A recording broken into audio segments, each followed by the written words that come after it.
welcome back to What's Your Process, everyone. I am honored to be joined by Ross Simmonds. He's the CEO and founder of Foundation Marketing. He is the author of Create Once, Distribute Forever.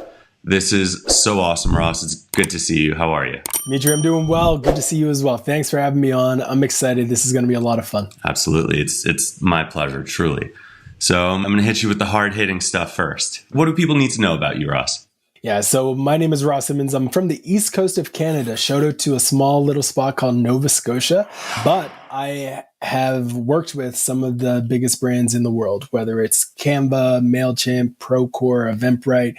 Me and my team at Foundation, which is a content marketing firm that works with ambitious brands to create, distribute, and optimize their content, have done some amazing work with some amazing brands. I'm passionate about distribution, repurposing.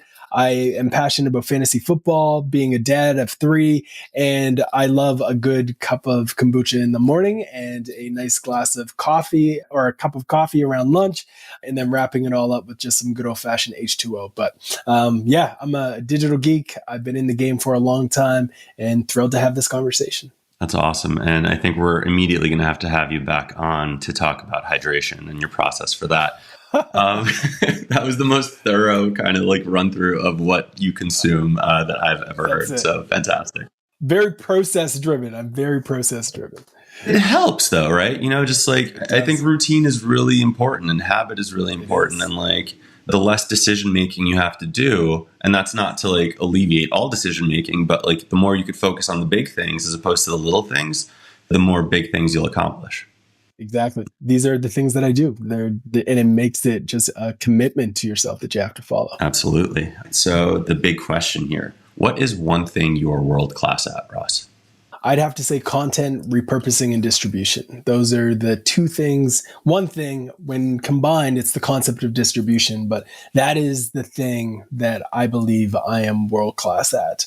I think many would agree, to be fair. I appreciate it. I did write a book about distribution, so I hope that I'm world class to be able to do that. And to be honest, like I would say, if I went back into time, the idea of this book, Create Once, Distribute Forever, is something that I had for a long time, but I didn't want to write it until I could prove and show with evidence that I know what I'm talking about. So after decades of doing it with brands and helping them get millions of traffic, millions of results, millions of dollars, all that good stuff, I was like, now's the time where I can actually package this up and say, yeah, I know what I'm talking about. So that's exciting to hear. And it is a great book. So pick it up if you haven't. I'd love to talk to you about process, as you may have guessed, as you may have surmised based on this whole premise. Before jumping into your process for content repurposing and distribution, do you think about the full-on initial kind of content creation, or do you just have a piece of long-form content or something that you then want to think about repurposing and distribution? Yeah, so it starts with a mental model around the 4 E's, which is the decision of whether or not a piece is worth being repurposed and reused at all. And that is the idea of, is this piece of content that our team, that I have published is going to educate, engage, entertain, or empower people? If the answer to that is no, it doesn't do one of those things, aka it's not actually that interesting to folks, then it's probably not a piece that is worth creating. When we think about educational content, there are certain types of content that are actually worth repurposing and some that are not. So educating people about something that is real time, aka someone joined your board, is not a piece of content that you should repurpose and reuse all the time. Like that's a timely event. You talk about it once and then it's on to the next thing. You acquire a company, timely event. You talk about it once, you educate folks, but you don't continue with that story. You need to start with the 4 E's of educate, thinking about like instructional content, evergreen content. How can this content serve people?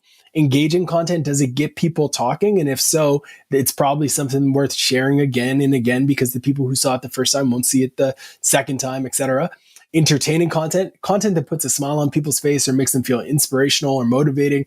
That content is always evergreen because people always will need that. And then empowering content, you do have to be careful that you're not tagging the same people over and over again, but it's the idea of celebrating people within your community, your industry, your niche, or within your audience that you're trying to connect with. And that type of content can also be repurposed, especially if it's a top X list of certain people who are doing a certain thing. It might have a bit of a timeline on when it will like fatigue and no longer be relevant. But those are the fundamentals up front that you have to start with. And if we are aligned there, then we can create a process around how to distribute those pieces.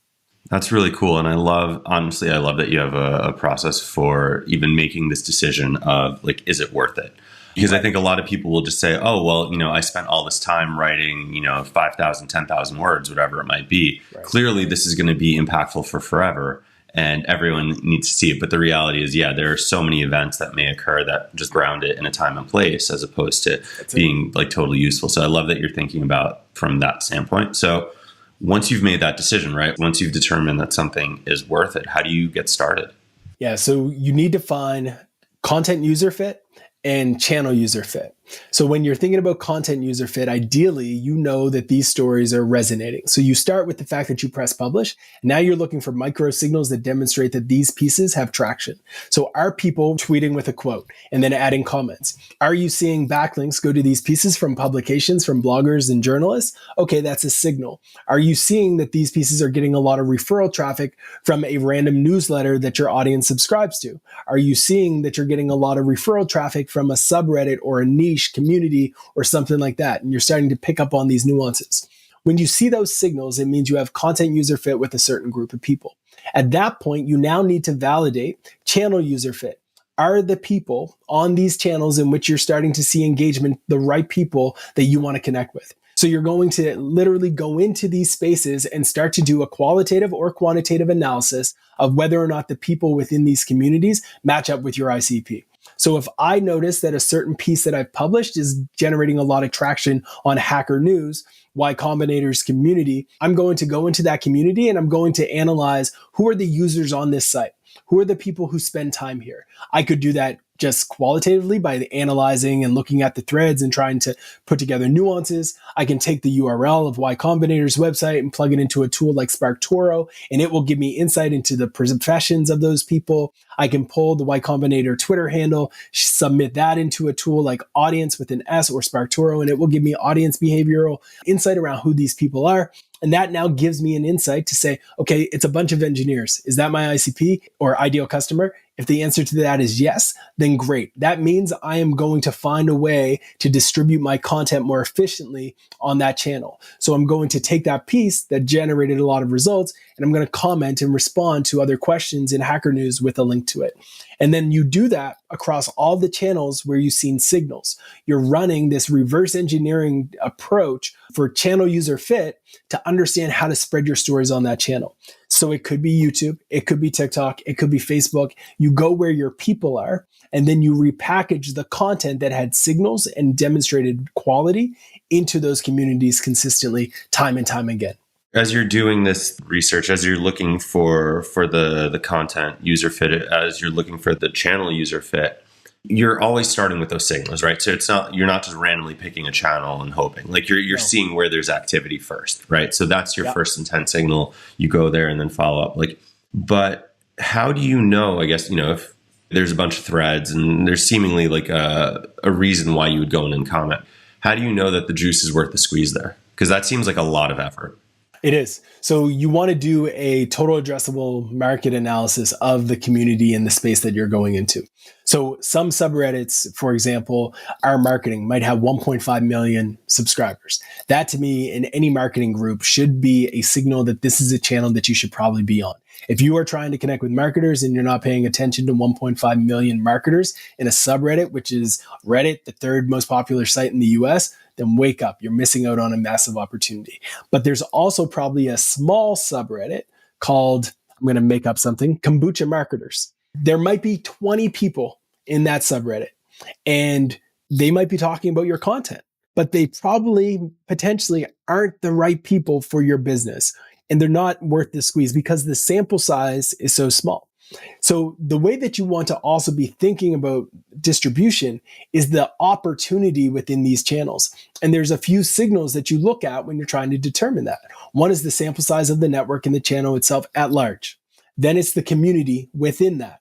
So you don't want to just say, okay, it's happening on Reddit, so it has to be good. No, let's go into the sub community and start to figure out if this is actually going to make sense for us. The same thing works in other distribution channels. If we're thinking about Facebook, for example, and distributing our content inside of a Facebook group, the same theory exists. Facebook, massive, but maybe you're going after people in the lawn care business. If you're going after people in the lawn care business, you're going to go to a handful of different Facebook groups and you're going to see how many of these groups have over 50,000 members. And if they have 50,000 members who have joined a group called Lawn-trepreneurs, you better be in there if that's who your audience is. Like, no one's joining that group unless they are in the lawn care space and they are calling themselves a lawn-trepreneur. So get in there and start to create and distribute your content in there. And if you go down this process, you should be able to say, okay, 50,000 people, right? And I'm glad that you're bringing this point up because it's difficult for folks to wrap their head around how to quantify the ROI of this. So if you have 50,000 people within a group on Facebook, and you're now convinced that this might be a thing, and you're going after lawn-trepreneurs, what you need to do is just conversion math. Let's say for 12 months, you have access to 50,000 people in the lawn care space. Let's assume that you have a solution for these people that have a lifetime value of, let's say, $1,500, and you convert 2 to 3 people a month, and you're sponsoring it. So they're doing all the work. There's no heavy lifting. You're just sponsoring that. You're able to very quickly get to the number that you want. Not to mention, I'm pretty sure if you have 50,000 people, you're going to get more than 2 sales unless your product's bad. Like there's a massive play there. And I think the same strategy around doing that math, working back from potential total addressable market all the way through to business results, is how we should be thinking about distribution. Yes, repurposing a great video interview and then resharing it on TikTok and Instagram is great. But we need these distribution efforts to also lead to business results. So what we like to do, and the way I like to think about it is, okay, let me do the user research. Let me do the channel user fit research. But let me understand what pieces we're repurposing and what they're connected to. And if we're repurposing something that leads to a lead magnet, how many people can I expect to be able to drive from a referral traffic to this lead magnet? How many people will download that lead magnet? And how many of those people will convert? That's the math that we all need to do as marketers to be able to make a business case for this stuff that a lot of people say is soft and like vanity metric driven. And when we do that and we show that with results, we all get the great raises, promotions, and all of that good stuff, and more budget than next year to continue to do it. So that's how you make the business case around it. I forget completely what your first question was on that led me down this path, but I hope I got there. I hope I answered it somewhere along the way. I think you did. Honestly, like I'm going to be completely honest with you, Ross. I don't know that I remember the question that I asked you at this point. I'm still kind of stuck on Lawn-trepreneurs, and I really hope you came up with that on the spot. I did come up with that. That was beautiful. Also, like I immediately went to this other place of like laundromat entrepreneurs is also Lawn-trepreneurs. So LAWN. I love that. I'm going to create that subreddit after this and see if I can create a community around it. I need lawn-trepreneurs, to be honest. I was looking at my yard earlier today, so I need somebody. I have a whole other story. My 3-year-old cut down a tree this weekend. Wow. Yeah, it wasn't supposed to happen. It was like very Charlie Brown-esque, and she took the Fiskars and just chopped it down. We were doing all sorts of weeding in the morning. And like, I'm looking at just like this disaster of a lawn out this window right now. And I dug a hole that's way too big, sunk this tiny tree, turn around for 5 seconds, and I just hear, I did it. Gone. Yeah. And it's gone. Here we go. Lawn-trepreneurs. They're cute little chaos. Let's keep going though, because I could talk about my rage around this tree for quite a while, actually. But we've decided the content's worth repurposing. We've found content user fit. We found channel user fit, which is amazing. Now, I imagine, and I know you've touched on it throughout, like the example and whatnot, but more specifically, like, okay, you know the people, you know where they're at, you know the content is worth it. How do you determine what parts are worth repurposing? How do you determine where they go? What is the next step? Yeah, so this is where it becomes a bit of an art. This is where you need to do an analysis of the community and understand the culture of that platform or the sub-platform within it. So the way that you communicate and repurpose a piece of content on LinkedIn is going to be very different from the way that you repurpose and repackage content for X. And the way that you repackage something for X is going to be very different from Reddit, which is going to be very different from Quora, which is probably going to be very different from Instagram or YouTube. So what does that mean? It means when you go to a Reddit post, for example, you go into a subreddit, you're going to sort the content by top posts. That is going to give you a glimpse into content that has content market fit with this community because it has the most upvotes and the most comments. And what you're going to look for is a trend.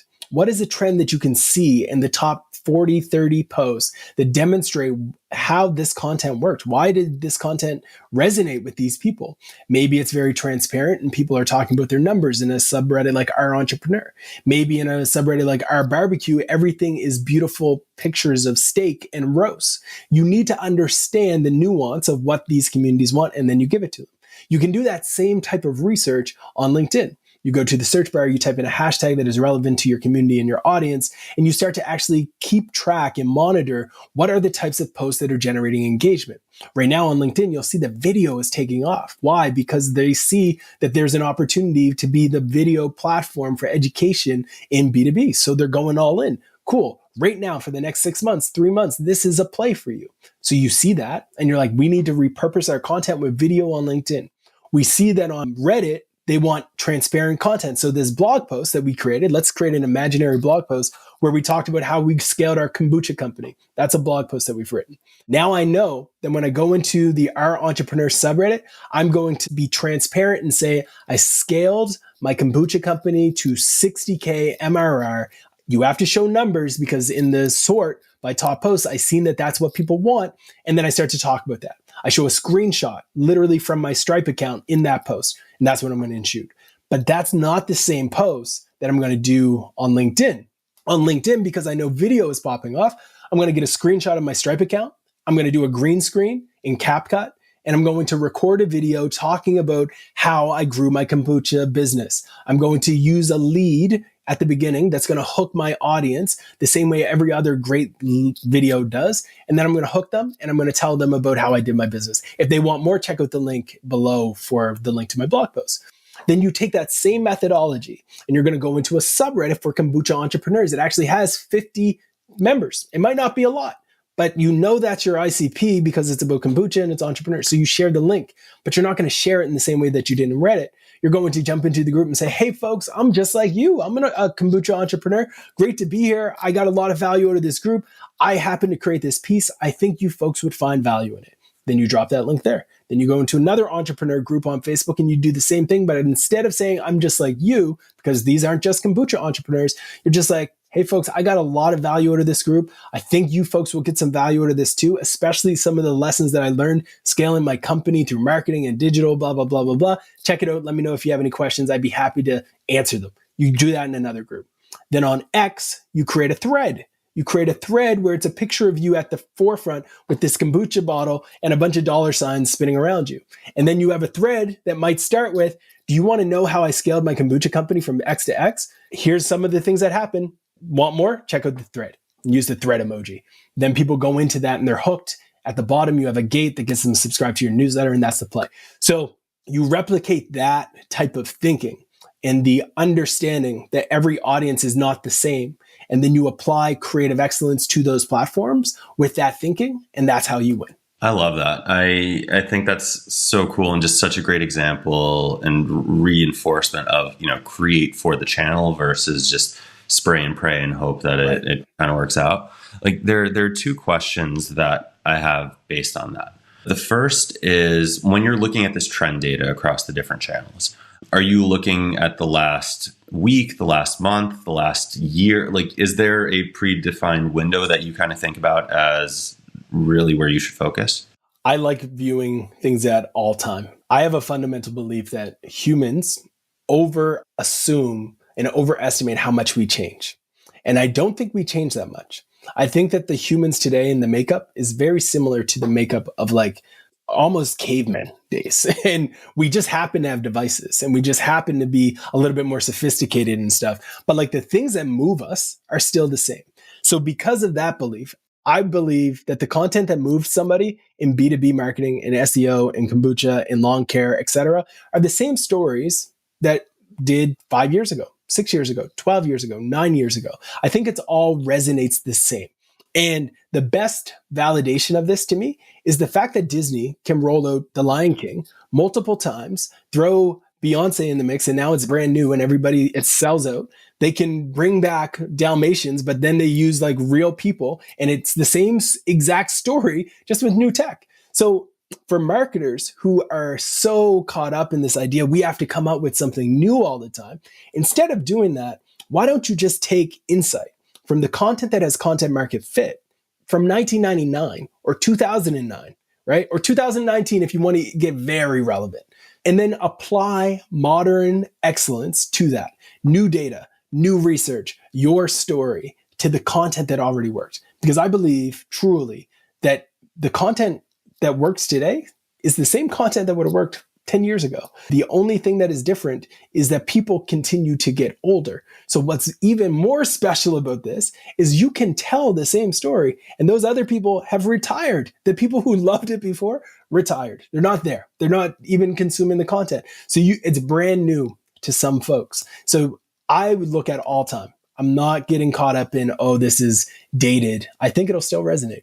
Yeah, and it makes so much sense. It's like the products change, the services change, but like, what is it? There's only like 7 stories that we tell as humanity, whatever, right? So like, that's it. I love that. And the other question I had was, you walk through, I think 5 or 6 different channels there. I'm going to focus on me. I'm going to get real selfish here. I am one person business. Yeah. If I'm focusing on 5, 6 channels, I'm not like at dinner time. Yeah, it's true. So do you think that businesses should be on every channel? I'm not going to ask you, like, is there a channel you'd recommend starting with? Because I think it depends on where your audience is, right? I think like it's like the ultimate, it depends. But do you have to be everywhere? You don't have to be everywhere. I think my dad always had this quote where he would say, 1 good kid is better than 2 bad. And I think the same applies to this world, right? Where you need to think, how can you be excellent on one channel first? And then start to think about how you can start to spread across others. So I do feel like there are some channels that are low-hanging fruit that you can be present on without much activity and like energy being used to be there. So if you press publish on long-form content, in my opinion, it makes no sense to not republish that on LinkedIn.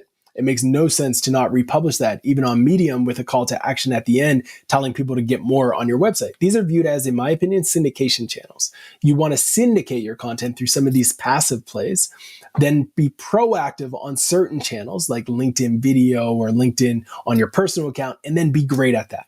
And then once you're great and you've cracked the code, you have your processes in place on how to do it at scale efficiently. Maybe you've built up a bit of a team. It could be some fractional folks. It could be some folks that you've hired on Upwork or Fiverr or whatever. You bring them in to support with thumbnails, with some of those things, with scheduling, with helping batch your content, video editing, all of that stuff can be supported. And then you're like, okay, I've cracked that. Now I need to figure out Reddit. And then you start to spend time and energy to go through that process, crack Reddit. And then once you've got that, create an SOP, pass it off to someone else. So the guidance that I would give anyone who's smaller and doesn't have a full distribution team at their beck and call to do this, it would be become great at one thing, learn it, SOP it, and then go on to the next one. And then rinse and repeat across the channels as you get good. That makes perfect sense. And that's always been my approach as well. Like, figure out what the playbook is, optimize it, automate, systematize, outsource, whatever it might be, and then move on to the next playbook. If you're trying to write 5, 6 playbooks simultaneously, like you'll never get it right. It'll never work. No, it's true. Yeah. We've analyzed the communities and the platforms. We've figured out where our people are. We figured out the messages that resonate. You have this long form piece of content that was great.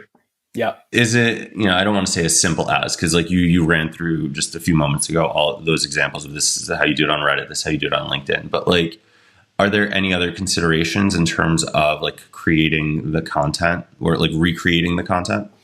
There is. Like, one of the things that should be a part of almost every strategy, from my opinion, is thinking about it from a design view. And the reason why I say that is because as much as I love written text has slowly become one of the lowest levels of content. And I know that could get me canceled, but like, it's kind of true. Safe space. Yeah, exactly. Written text is becoming commoditized. So what you need to think about with your long form content is, how do we increase the value of this thing that we've created? And the way that you can increase the value is essentially the 3 other mediums. One is audio, one is video, and one is visual. So those are the three other mediums outside of written text that you can leverage to make your piece more valuable. So can you create a visual element out of anything that you've written? So in that case, you're looking at the piece and you're starting to think to yourself, am I talking about frameworks? Am I talking about a checklist that could be turned into a graphic? Am I talking about a concept that could be illustrated? Am I talking about anything that could have a visual representation? And if you do that, then you can increase the number of assets that come out of that first asset. And that's when magic really starts to happen, because you have a long form blog post that now turned into 5 different visuals.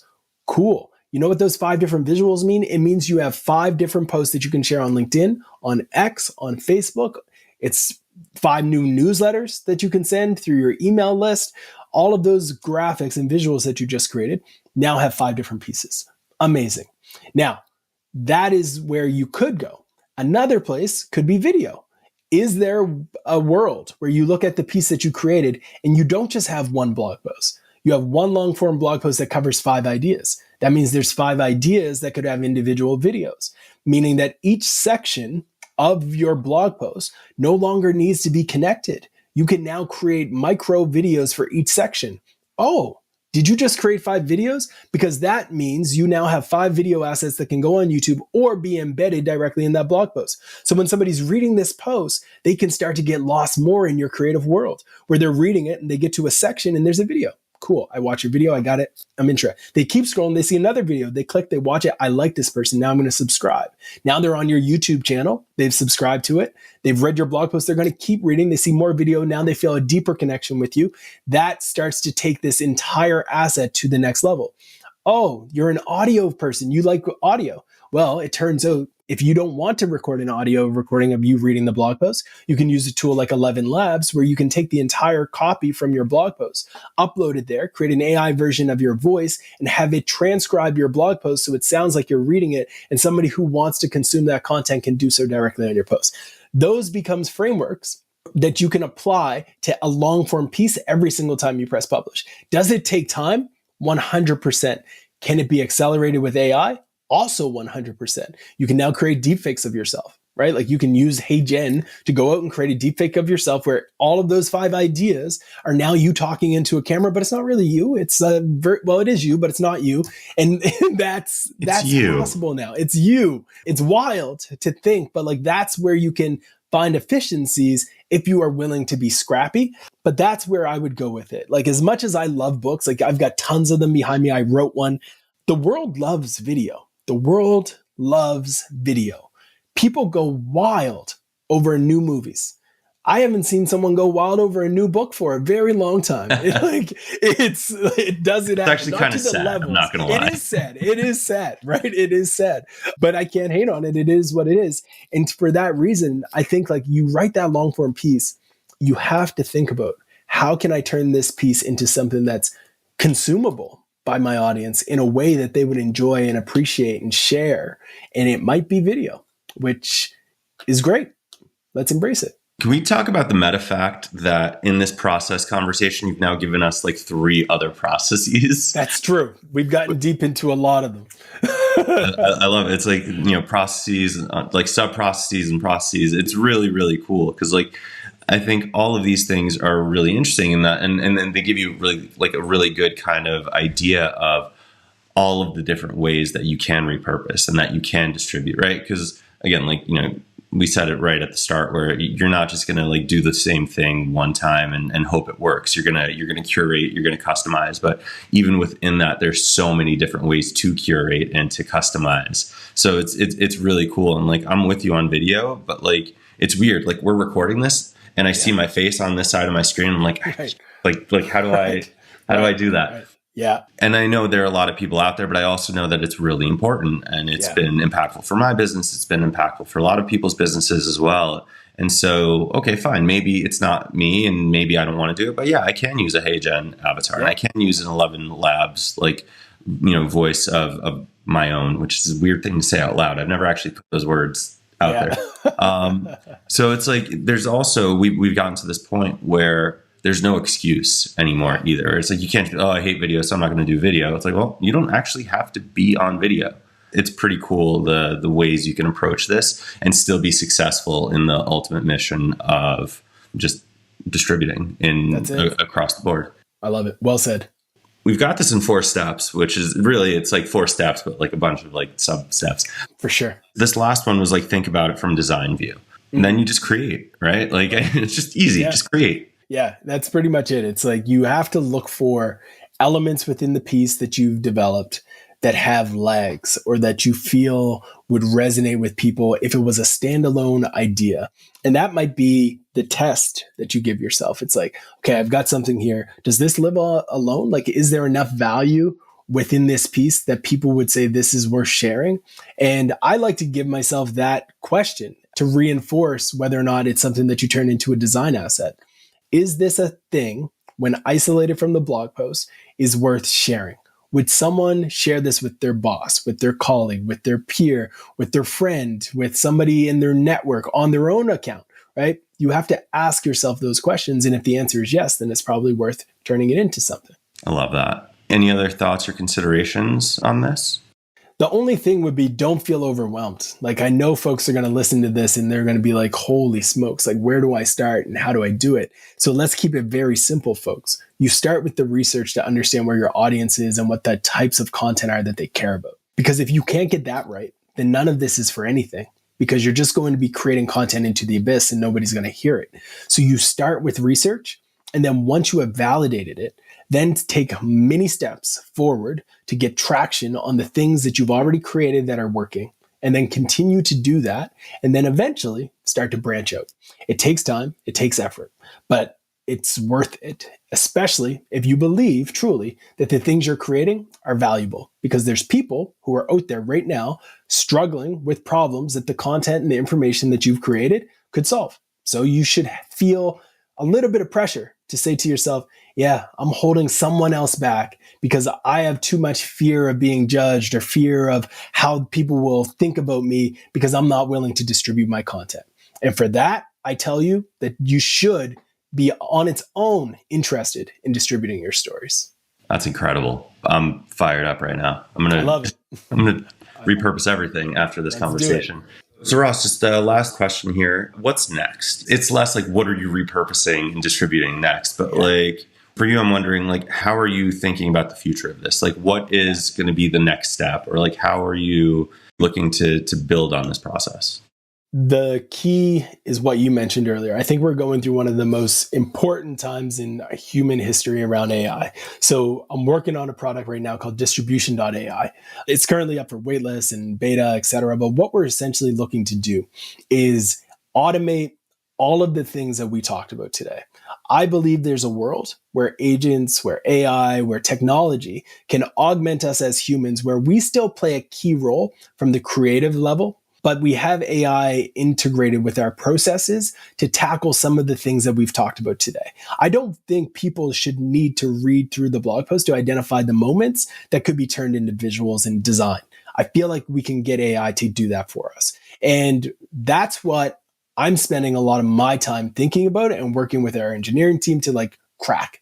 We think that distribution as a channel and as an opportunity is worth finding a way to do it with AI, augmenting humans to make it happen. And that's the next step for us. That sounds incredible. Please go sign up for the beta. Ross, thank you so much. This was so cool, so enlightening. So honestly, again, I'm just pumped up. I'm ready to go right now. I feel like we should be repurposing as we speak. It's true. There's going to be a lot from this. I can't wait to see this go live and start repurposing it myself. So I'm going to have some fun. I'll send you all the raw files. You can have everything you want. I'll take it. Again, thank you so much. This was a blast. I can't wait to talk to you again next time. Likewise. I appreciate you. Thanks for having me. All right. Thank you.